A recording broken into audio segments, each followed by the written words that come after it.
కొద్ది రోజులుగా కాంగ్రెస్ పార్టీలో హాట్ టాపిక్ గా నడుస్తున్న మంత్రి కొండా సురేఖ వివాదం కొలిక్కి వచ్చింది. సురేఖ బిడ్డ కొండా సుస్మిత వివాదాస్పద వ్యాఖ్యలపై క్రమశిక్షణ కమిటీ నివేదిక సిద్ధం చేసింది.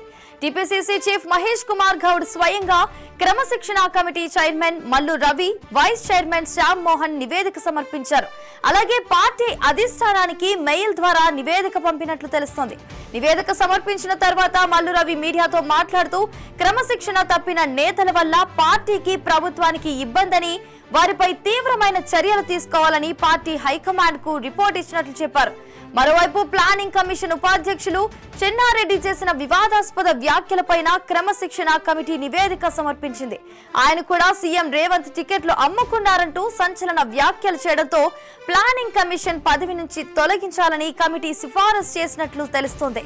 చెన్నారెడ్డి గతంలో మంత్రి పదవిని అనుభవించడంతో పాటు క్రమశిక్షణ కమిటీ చైర్మన్ గా కూడా వ్యవహరించారని, ఆయన మరింత బాధ్యతగా వ్యవహరించాల్సిందని రిపోర్టులో పేర్కొన్నట్టు సమాచారం అందుతోంది. క్రమశిక్షణ తప్పిన నేపథ్యంలో వారి పదవులను తొలగిస్తే పార్టీలో మిగతా వారికి స్ట్రాంగ్ మెసేజ్ వెళ్తుందని కమిటీ అభిప్రాయపడినట్లు తెలుస్తోంది. మరి కాంగ్రెస్ హైకమాండ్ ఎటువంటి నిర్ణయం తీసుకుంటుందన్నది చూడాల్సి ఉంది.